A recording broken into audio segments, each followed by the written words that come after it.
Welcome back, everyone. And now it's time. It's time for the very first panel of day two, titled "Europe Today: Investment for Resilience and Competitiveness." And without further ado, I'm pleased now to hand over to the Vice President of the EIB, Mr. Ricardo Mourinho Felix, who will introduce his panelists. The floor is yours. Well, thank you very much. Good morning, everybody. I'd like to thank all of you for joining us, and I, of course, like to thank also EIB Services for making this great event possible. Thank you very much to all of you. Let me start to introduce the panel. Well, first we have Margaret Vestager. Margaret is very well known, so since 2019, Executive Vice President for Europe Fit for the Digital Age, and since 2014, Commissioner for Competition, and previously Deputy Prime Minister of Denmark. Jeremy Zettelmeier, Director of Bruegel, and a long-standing career at the IMF, at the German Public Administration. Piercarlo Paduan, that is now the Chairman of Board of Directors of UniCredit, and has been the Minister of Finance of Italy between 2014 and 2019. André Kušek, President of and CEO of the Nordic Investment Bank, and formerly worked for the EIB and has a long career. And Clara Raposo, Vice Governor of Bank of Portugal and former Dean of Lisbon School of Economics. Thank you very much to all of you. The aim of this panel is to deliver on messages on how we should move forward in productive investment in Europe. The investment report just presented by Deborah has a number of key messages launched immediately before, and I would make a summary in 4 topics. First, to be competitive, Europe needs to be at the frontier of innovation. Second, there is a lag and a gap vis-à-vis US in particular in terms of investment, a quite substantial gap, and we need policy to put the right incentives in order for investment to close this gap. After the pandemic, there was a lot of support, but this policies, of course, created also a burden in terms of firm debt. Now we have energy crisis and we have lots of uncertainty dragging down investment, in particular in energy efficiency. So the questions that we need to address is how policy can support corporate investment, innovation, growth, and how can we shelter public investment while demand for current spending is quite substantial. Margaret, we come from periods of substantial policy support, but needs remain important. So we are facing now a challenge of European competitiveness in the global context, and in particular where US is putting a massive program, the IRA. How can we in Europe rebalance competitiveness international arena while at the same time preserving the integrity of internal markets? A temporary framework might be put forward, but how to ensure a proper coordination at EU level to preserve that our market stays working with level playing field? Tell us. Well, being here, the obvious part of the answer is to work very closely with the EIB. Congratulations on 65 years. I think you can sort of underline experienced and still sparkling, because the transformation that the EIB have done over the last years, I think, is a very good concrete example of what is needed to take bold step forwards to become sort of the green bank, the climate bank of Europe, and changing that and actively shaping investment projects. I think that's a very important part of the puzzle. Of course, the first paradox here is that we are concerned, but there's enough for everyone. There's no way that we can fight climate change without green industries in the US, in Europe, in India, in Japan, in China. There is enough for everyone. So what we have to do here is sort of to manage the paradox that we don't sort of sacrifice the long term for short-term sort of timidness in taking action. And I think it's really, really important that we focus on every aspect of the competitiveness and the attractiveness of maintaining investment in Europe. State aid is part of that. Targeted and temporary state aids in order to sort of be able to say, well, it's also attractive to stay in Europe. But I think that the investment report just presented sort of underlines that this is not enough. Even in the best of cases, we need to crowd in massively private investments. And here we should consider, I think, more tools than what we usually have in our toolbox. We are the masters of deep, detailed, state-planned programs. Cohesion programs, just transition programs, recovery and resilience programs.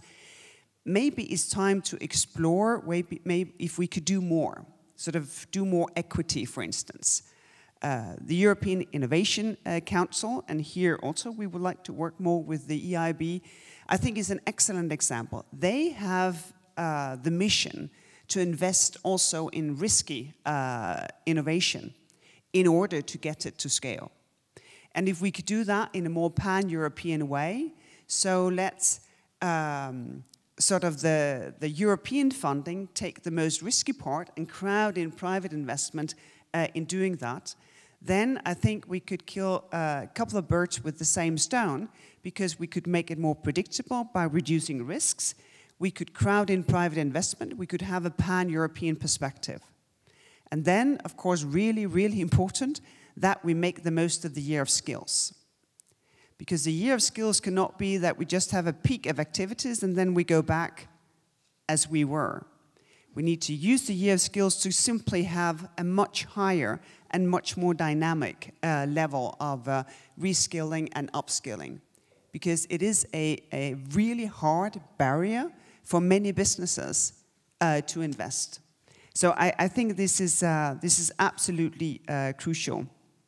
And we should figure out ways of doing this together, because the red lines that we have is the single market and our cohesion objectives. For decades, we have been working to make these sort of core assets of the European Union. And a well-functioning single market is worth billions and billions and billions of state aid.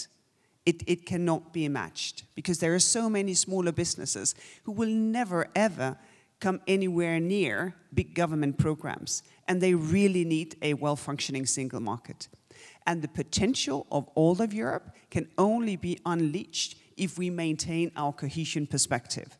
There is so much more to do in regions of Europe that we are not doing yet. And if we sacrifice this because we're busy and it must be fast and we are under threat, then I think we will miss out in the long term, and we will do that big time. Thank you. Thank you very much. Now I'll pass to Jeroen Zettelmeijer.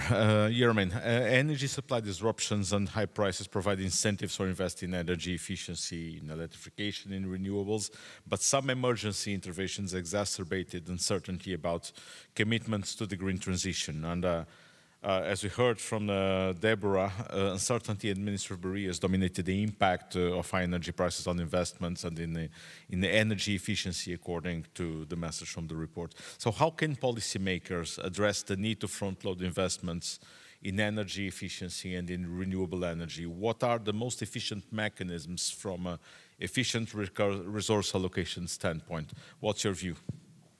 Well, first of all, thank you so much for inviting me. It's a huge honor. As some of you know, I only sort of landed back in Europe about 6 months ago, and I'm still getting used to it. And so this is a wonderful way of, you know, picking up the climate, so to speak, and the sun, indeed.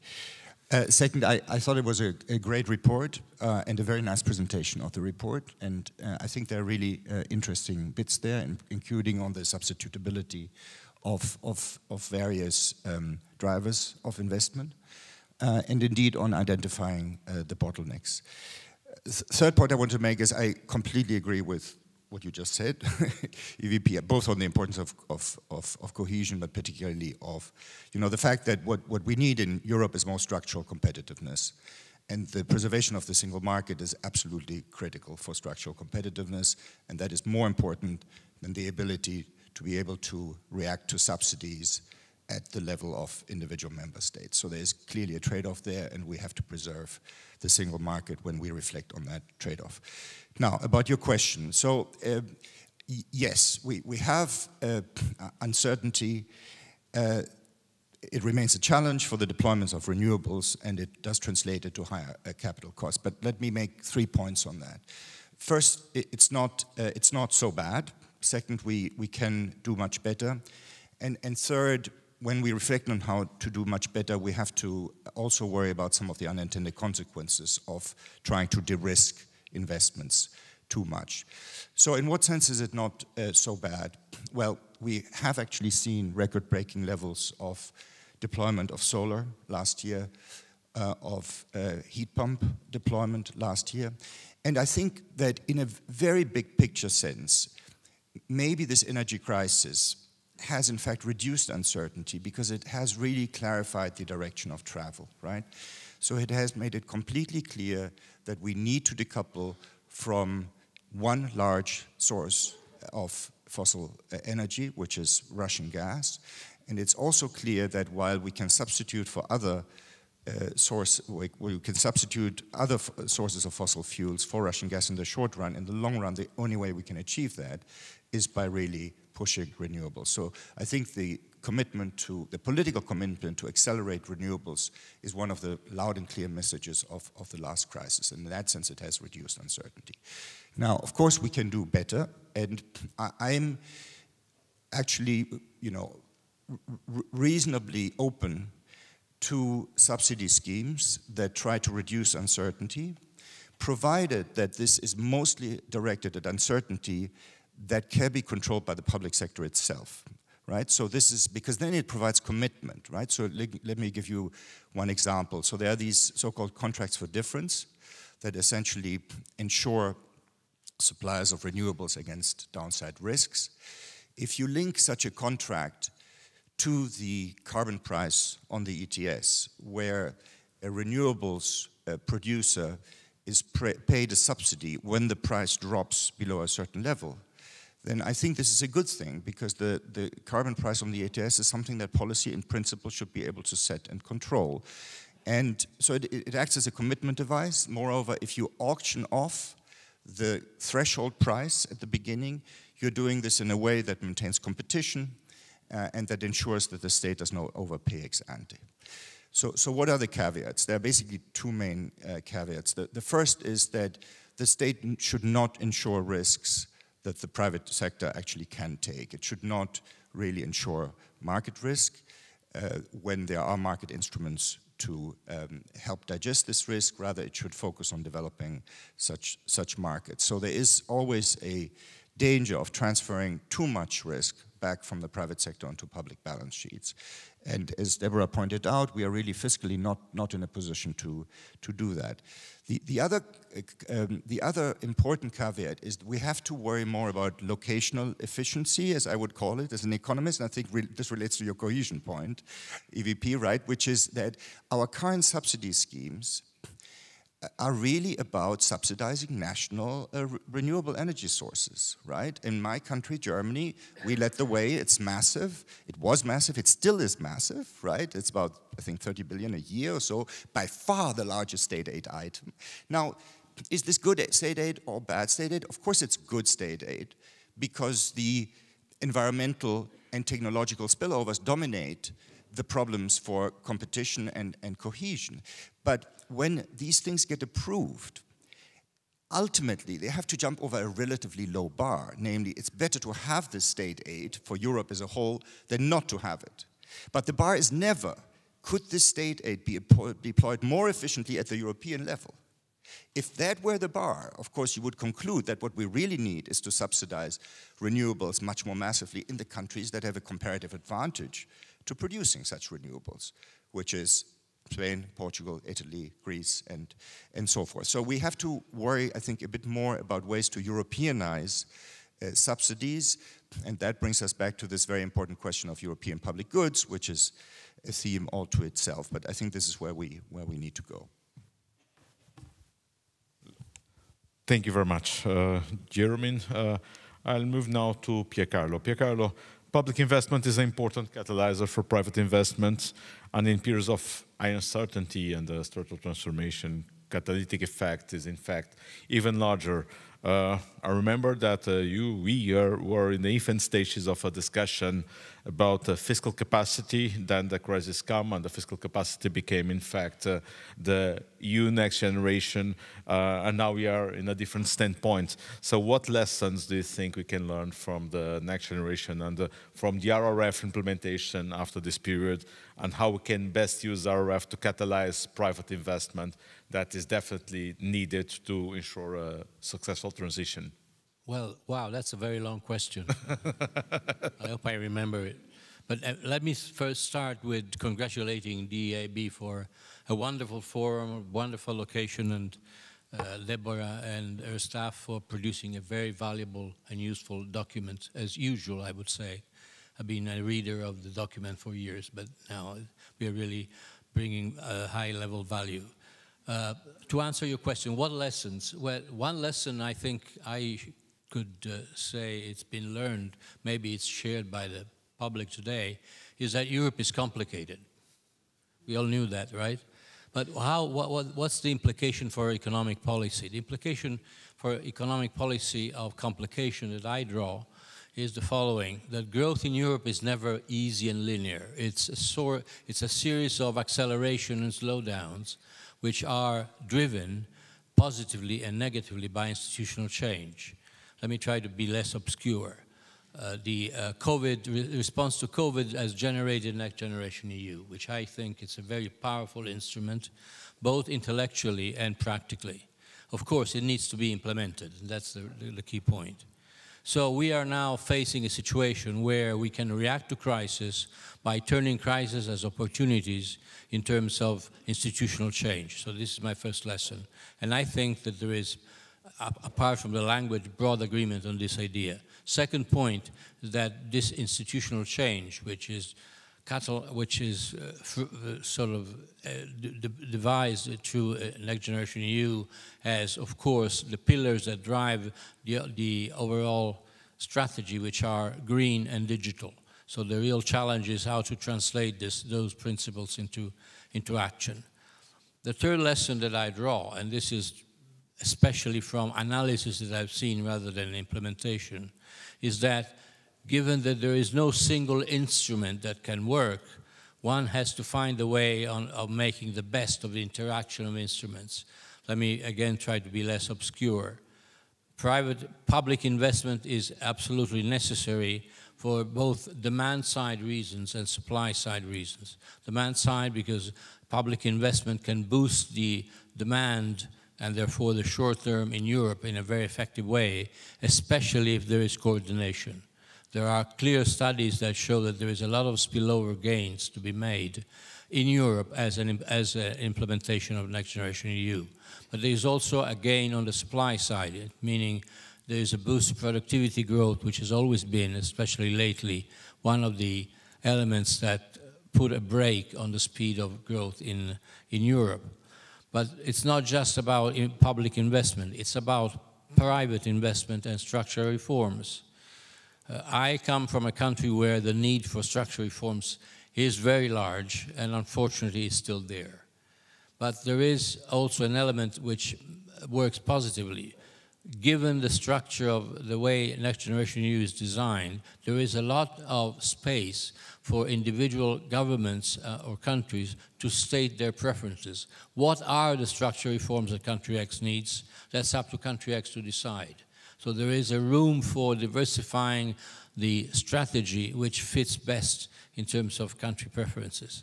So the real challenge for the policy-making strategy is to have the three pillars of growth working together: public investment, structural reforms, and private investment. And this is where the acceleration principle comes in. I will not repeat the many suggestions that Deborah had on her screen, so I recommend you read once again the report because it contains a lot of conditions. So if my lesson to finish my point, how do we cope with complexity in Europe? By making the best of the interaction of different instruments. With one additional point, and I'll stop. We need to complete what have been defined the major strengths of the European economy. The single market, which is still full of potential not exploited, especially in services, and the newcomers, so to speak, banking union and capital markets union. When we went to school many years ago, they told us that the financial system is there to transfer savings into investment, therefore to fulfill a very important allocation function, which is extremely important if we want to change the scenario in terms of being green and digital. If we don't have the financial system working well to that purpose, we are losing a large part of the benefits of the new strategy. So we need to accelerate. I know it's difficult, but it's compelling. And to finish, it's one of the reasons why the European economy continues to be behind the US economy. One element which differentiates the two is exactly the different degree of efficiency and functioning of the financial system. Thank you. Thank you very much.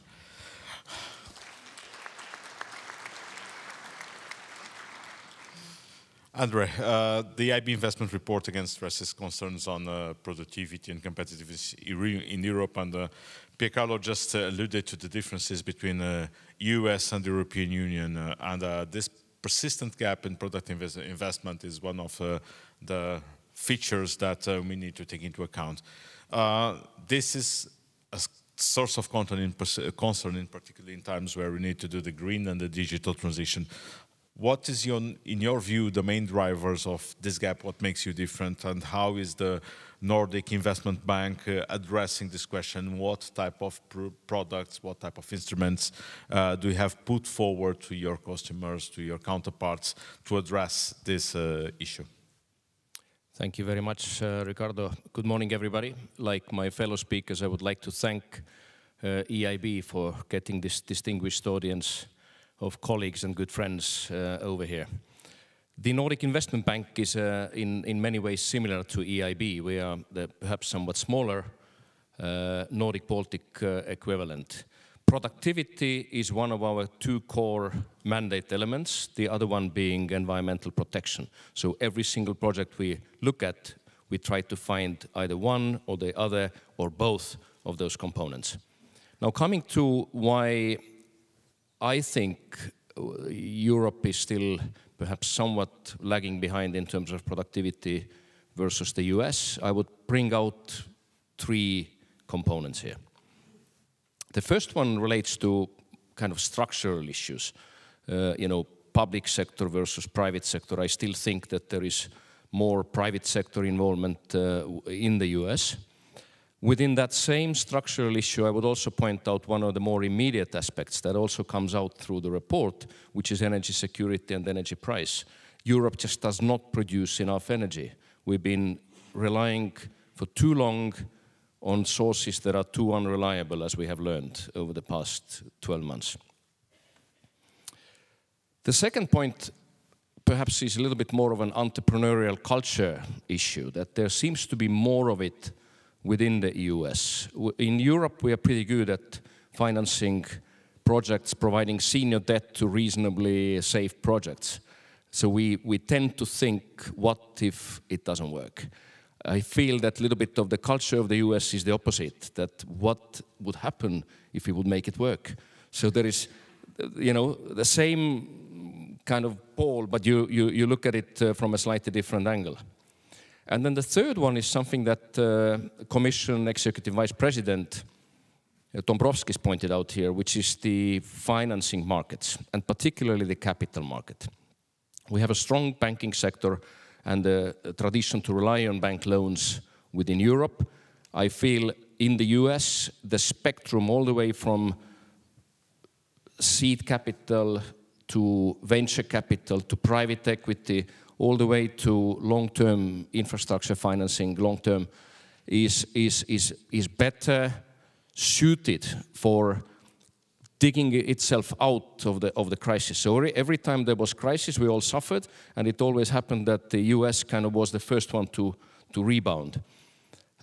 So capital market is something that we would need to build, making sure that not only the access to finance, but also the availability for investments for the population and corporates is there. What should be done? We should certainly focus both on the innovation and R&D side.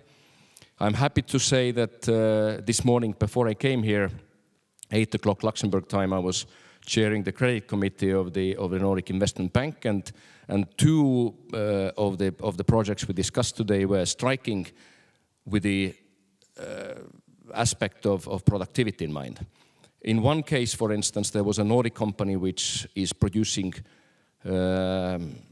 consumer goods, but also equipment, and it is investing more than 4% of its annual turnover into R&D. That's a pretty good example. And these are the levels that we very often see within the Nordics. A second company that we were discussing this morning has more than 10,000 patents on its name. So there is clearly also an intellectual property aspect. And I do not think that in Europe we lag in any way behind in terms of the human capacity. I will stop here. Thank you. Thank you very much, Andrei. Well, now we'll turn to the monetary policy maker. So we emerged from years of low funding costs for firms, quite abundant liquidity and non-conventional monetary policy, and now we're observing the normalization of monetary policy, and the quantitative tightening will start soon. At the same time, we have unemployment rates at quite low levels, and while nominal rates are going up, real rates are at an all-time low. And at the same time, we don't see investment coming. So, Clara, tell us, how do you see finance? Do you see finance as a major constraint to corporate investment and to innovation? And how is the repricing of risk that is going on affecting investment across countries, sectors, types of firms? What's your view on what monetary policy can do to make funds flow to where they are most needed? Okay, so thank you, Ricardo, for so many questions at the same time. And first of all, thank you for having me here, and happy anniversary to the EIB and to this event. Let's try to get ideas organized and cover all these different topics, because it's been a rich discussion so far, actually. And I'm here representing a central bank, but I also have a previous life. It's only my 90th day at the central bank. I just completed 3 months there. And before, I was the dean of the University of Lisbon School of Economics and Management. I'm a professor of finance, and I was also the chairwoman of a renewable energy company, a recent one, publicly listed in the stock market, already doing a lot of work throughout Europe. So all these topics are something that I've been following from a different perspective. Closer to the market, closer to the interests of younger generations, and now looking at it from the perspective of European institutions and the European Central Bank and national central banks. And so let's see how I view the financing challenges at this stage. Is financing a major concern right now for the investment that we need to transform our economies, to bring growth again back to Europe, etc.? Of course, finance is always a concern. There's nothing you can do without financing. You cannot invest without the money that comes and that makes it possible.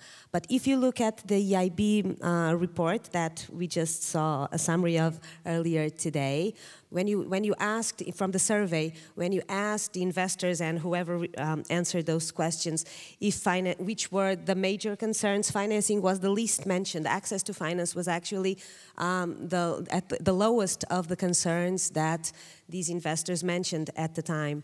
And this comes from years of strong public support to the economy. So in Europe, we've seen a decade of strong public investment and support to companies. And we've seen central banks supporting very much the economies with a lot of liquidity around. And we're actually at the high of investment at the European Union for decades, if we think about it. So the thing is that these days we're going through more uncertainty, basically because there is a military conflict in Europe, and that just brought a new source of uncertainty or difficulty in understanding what's the right timing to make our investments for the future. So with that, we've seen also the energy crisis that has been mentioned here before, and the rise in prices and the inflation that at the central banks we are trying to keep under control and to bring back to normals that allow investors and consumers and everyone in Europe to have more predictability in our lives, basically. So what we're seeing in terms of adjustment in the normalization of monetary policy, so we're seeing that as a response to inflationary pressures, but also as a response to many years of quantitative easing, let's say, to central banks bringing us a lot of money and keeping the financial sector stable throughout Europe. So we obviously are seeing an increase in interest rates, that's true. So that means that the cost of debt for anyone in the economy is going to increase in nominal terms compared to what we had before. But it's not that those numbers themselves in nominal terms are rates that we haven't seen in the past. The novelty is that they just increased a lot, let's say, in a short period of time compared to what we ever saw in our lives in the past. So the truth is that although we have seen over the past year an increase in the cost of funding, that perhaps not all companies or even whoever has households who have credits have already felt the consequence of, because sometimes we have fixed rate credit, sometimes we have a variable rate, but the adjustment hasn't been felt yet because the renewal of the credits, etc., is taking longer. So we still have a few months to see all the consequences of the monetary policy adjustments that are going through. But what we also see is that from the companies that have been bringing their annual reports and their accounts recently, there has been a lot of resilience in that. So we haven't seen companies reporting losses or strong losses in many industries from the 2022 results. And even in the financial sector, we already see some progress and better profitability, let's say, of the banking industry under the new conditions of monetary policy as well. And even with the inflationary pressures that we saw since the end of 2021, let's see. So the economy is actually reacting much better than many expected to these pressures.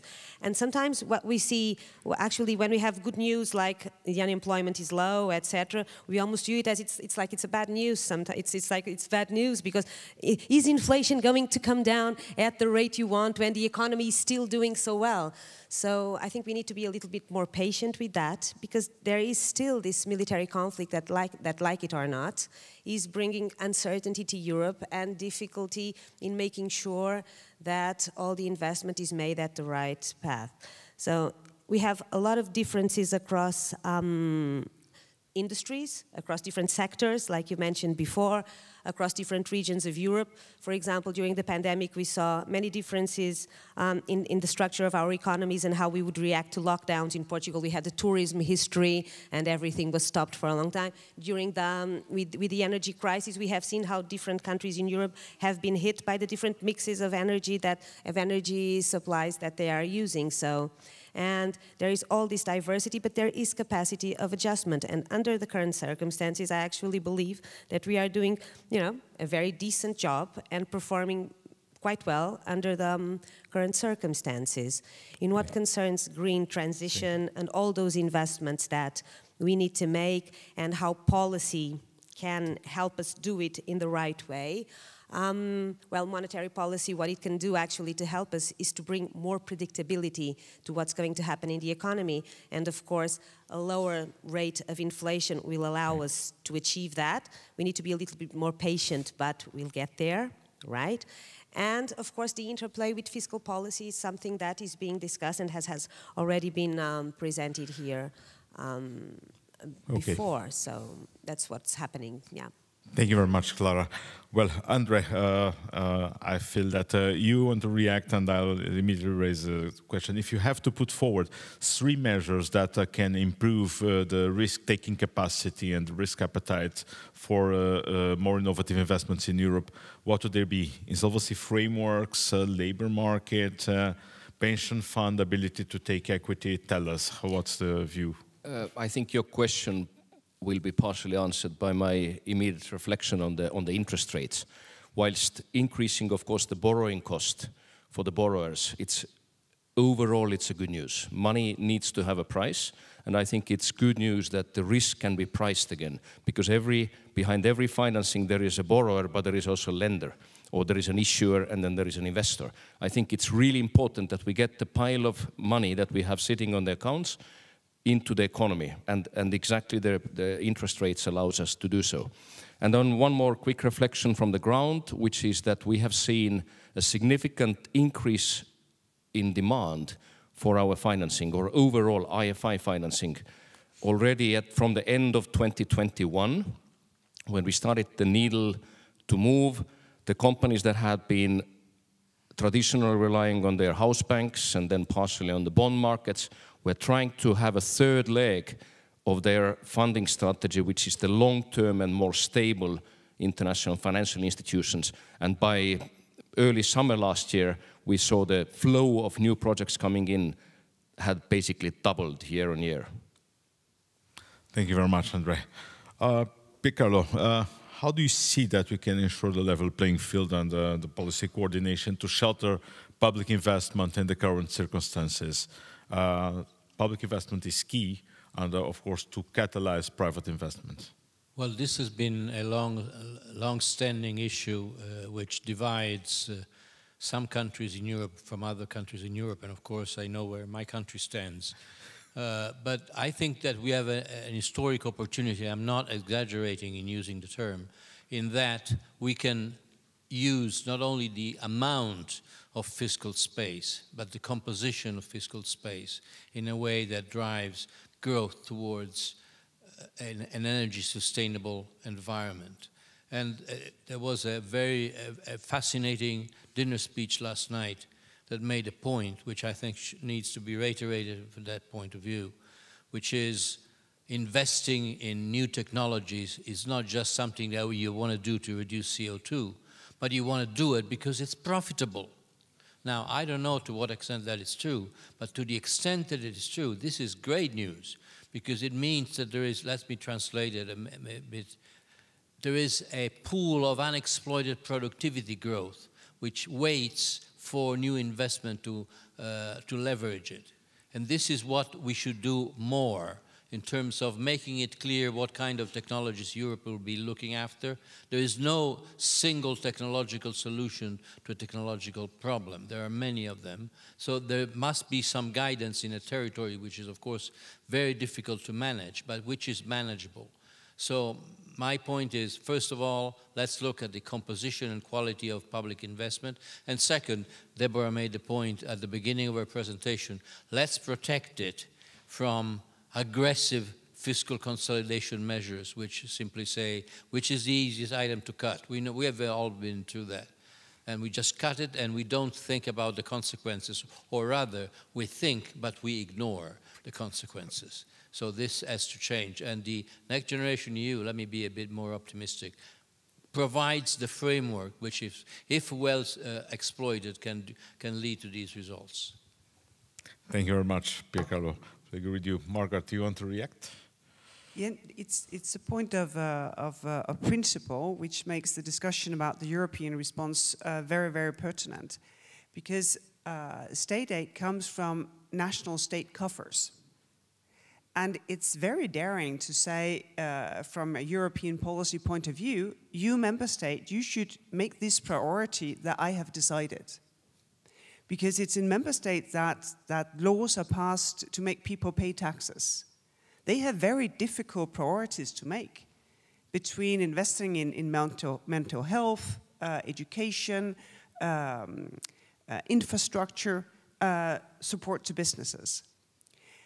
And I don't think that it's legitimate at a European point of view to say, this is what you should do, you little member states. We need to make sure that we provide opportunity, that we enable the priorities of member states, and that they discuss what they want to do. And then we need a more thorough discussion about what is then the European response to this.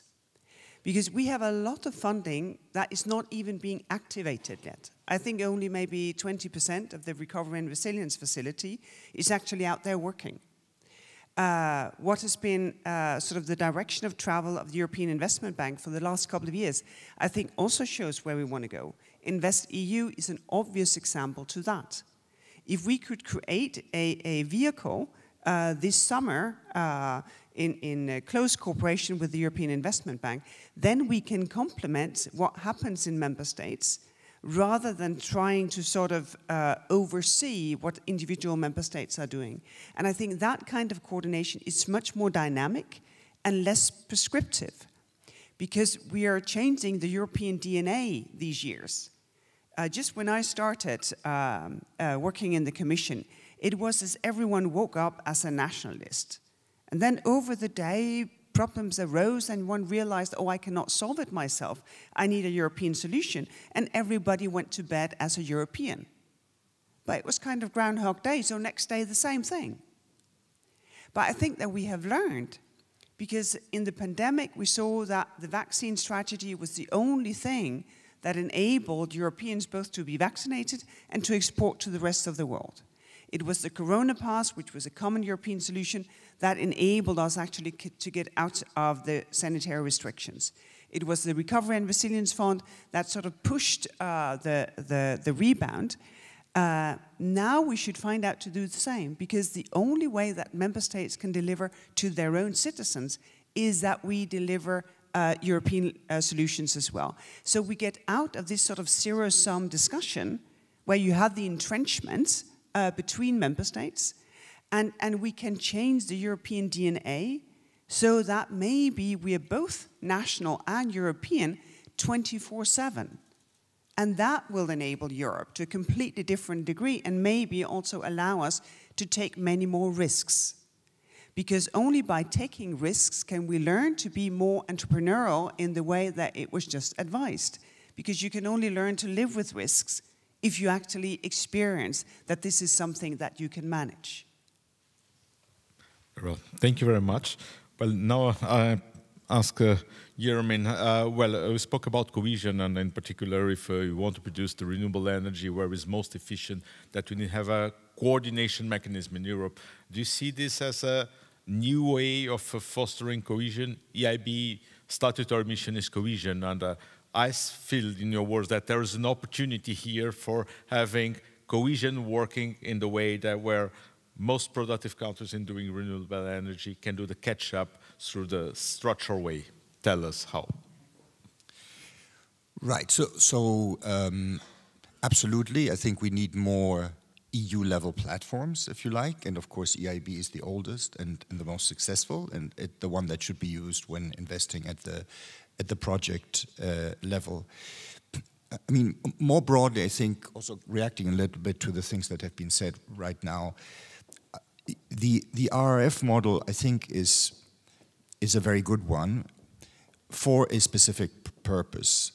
Remember, its purpose was to prevent fragmentation in the time of a huge crisis.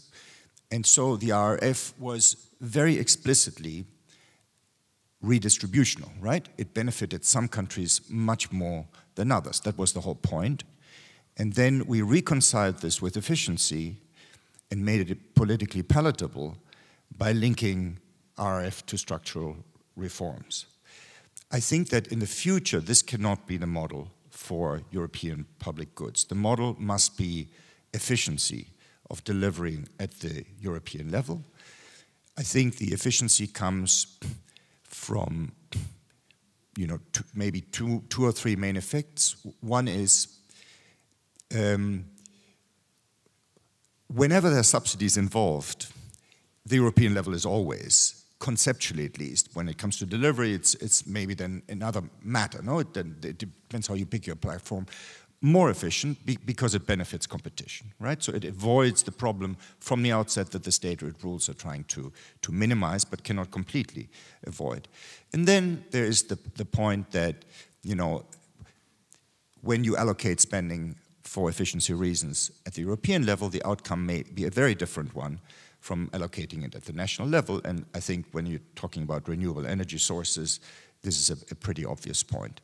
There are also some genuine public goods like euro-level resilience, which we have to think through at the European level, because we are a common market in a single trading area, right? So if we are worried about the use of industrial policy instrument, for example, to make our supply chains more resilient, this is something that has to happen at the European level. Now, in terms of the platforms, I think there can be several. We already have several. But I think what is needed more is delivery of support at the sector level and at the European level, as opposed to the project level and financed at the national level.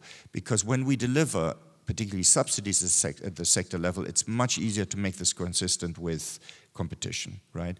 If we have to do it as we are doing it with the IPCEIs, the IPCEIs, by engaging with specific companies and building these very large projects, there's always a risk that we are in the end going for the national champions simply because they are the only ones that have the capacity to implement those projects. So I would like to see it, in a sense, a little more like the IRA, where you essentially provide subsidies for a particular activity or service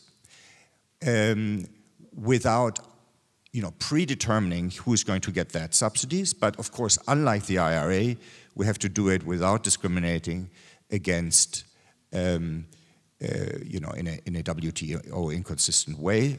So domestic content requirements are a huge mistake and essentially inconsistent with the EU as a global brand. And unlike the IRA, we have to do it in sectors where subsidies really have big spillover effects, particularly with respect to innovation and early adoption. But the simplicity and the sector level and sort of federal level delivery of them, I think, is something we can actually copy. Thank you very much, Jeremy. Margaret, I'll not resist to return to you and to, well, first question we discussed, you mentioned EIB as the answer. Then now you mentioned instrument that can be developed to move forward in this direction. Do you feel that we can think about together an instrument that is different from the RRF but can be thought in the spirit of FC or EGF, such that we have some kind of fund, we can call it sovereignty fund or not, to ensure that we can move based on an area-wide, EU-wide instrument that ensures that all firms, all countries, all areas can take advantage or benefit from a temporary framework while ensuring a level playing field and not having the countries with more fiscal space putting more state aid than the others and distorting the market. What's your take on this? Well, I think that's the task ahead of us.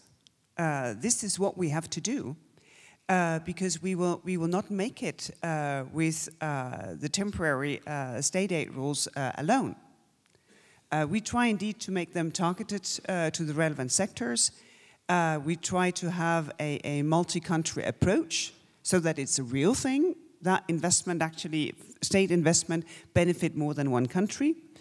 We try to encourage schemes so that you set up a scheme and then those who fit into that scheme, they can go into it instead of sort of individual aid decisions, because you get exactly into that problem that it's those who know someone the best or are the biggest or the most capable or have the best advisors who gets the benefits. So setting up schemes for these specific sectors to enable that aid, and then using sort of aid intensities in order to be able to provide an answer fast. But again, only some member states have sort of the real fiscal muscle to do this. And this is why it is really important that we have a European answer. But we do not have time for the entrenchments of member states, whether or not it should be old or new money, whether or not it should be new lending or not new lending, because it will take too much time. And this is why I think it's really important that we push ourselves to think of a new instrument that takes a smaller pile of European funding, because actually we have quite a lot laying around that could be more efficiently used, that can be much more out there to crowd in private investments also in areas of Europe where the state fiscal capacity is rather limited to do that.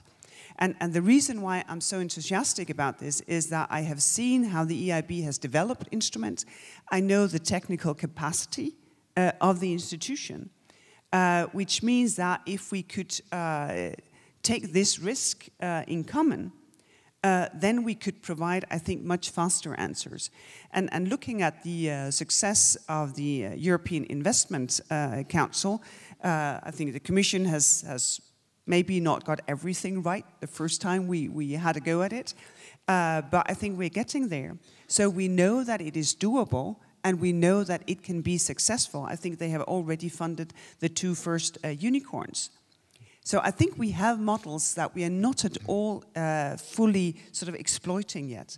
And I think that is the brief over the coming month, because otherwise, well, we take a huge bet on the single market, we take a huge bet on cohesion, and actually both things are sort of what gives us that pool of untapped productivity that we really, really need to start untapping. Because not only do we have this subsidy issue where with the risk of relocation of investment outside of Europe, but we also have an issue that our growth in productivity is not as impressive as it is in other jurisdictions. And that's one of the underlying issues that we have to deal with. Thank you very much, Margaret. Well, we have just a small amount of time, but I think we have time for one question or maybe two from the public. If somebody wants to take one question. So I see there, please. Micro.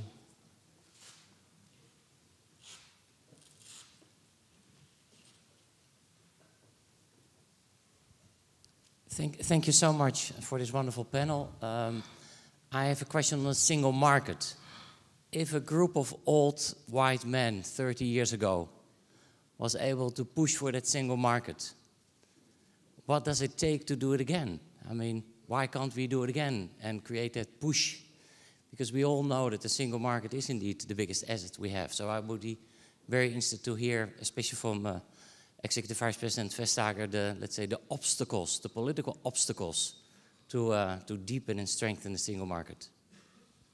Thank you very much. There's another question here, and then I'll pass to the related panel member. Please. It's here.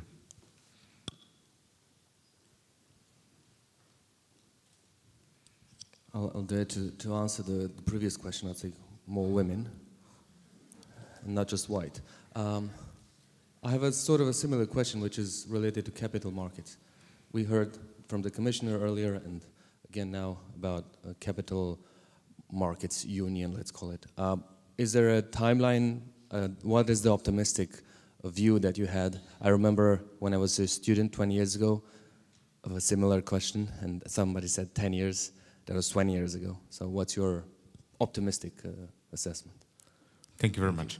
So, Margaret, I'll start by you, and then I'll pass quickly to those who want to do, but not more than 30 seconds, please. We are very short of time. Okay, buckle up. For the single market, actually, we need a couple of things. The single market is now 30. Everyone knows, adult, not everything solved yet.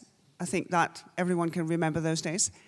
But first things first, we need much better enforcement. We need to make sure that what we have already is fully functioning and that barriers are not allowed to grow up left, right, and center.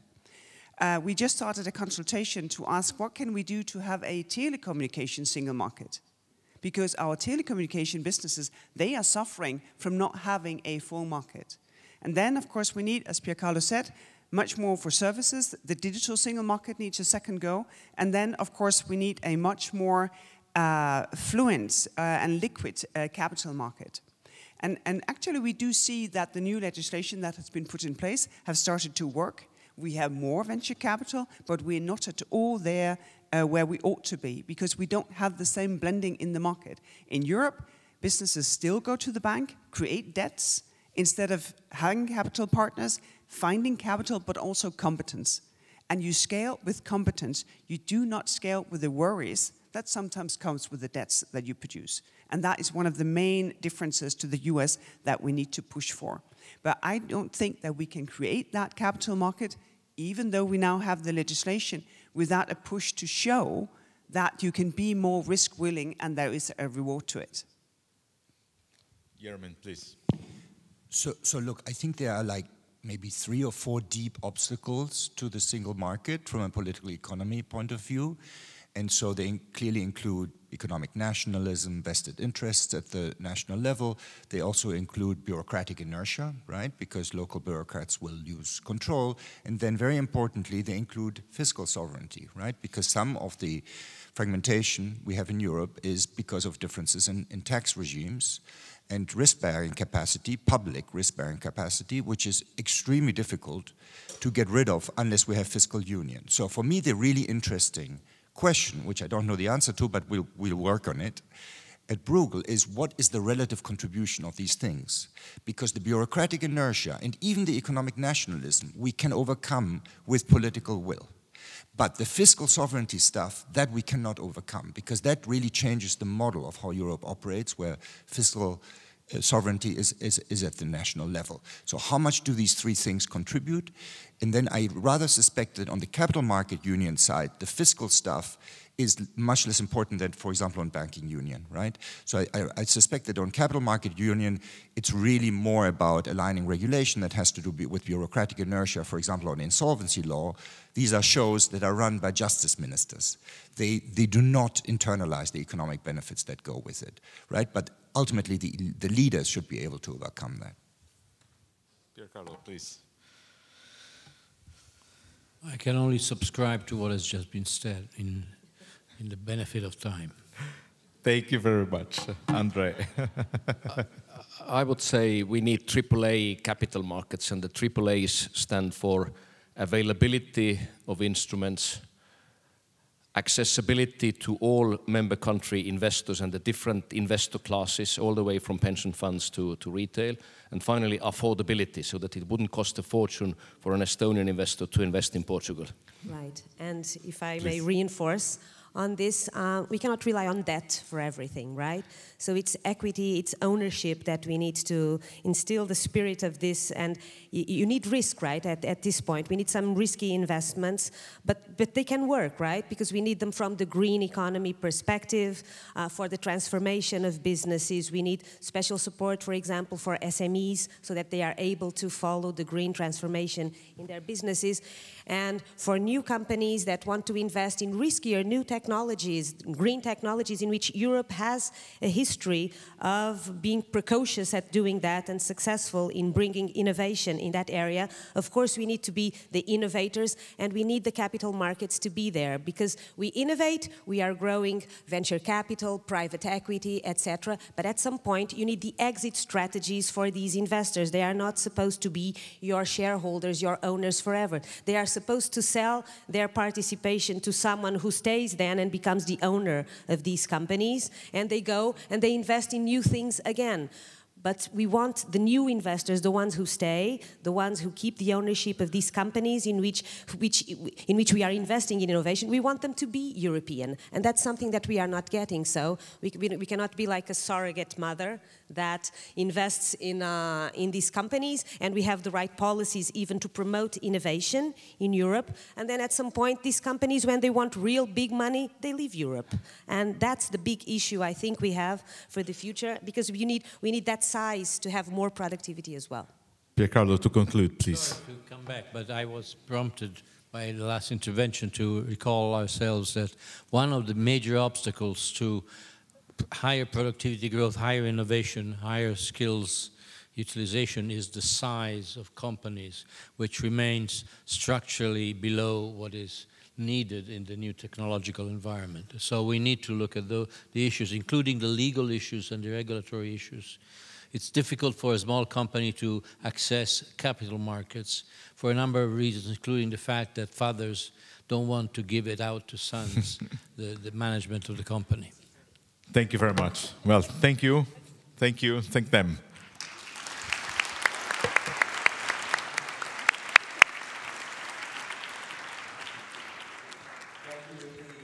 just remain seated for 30 seconds.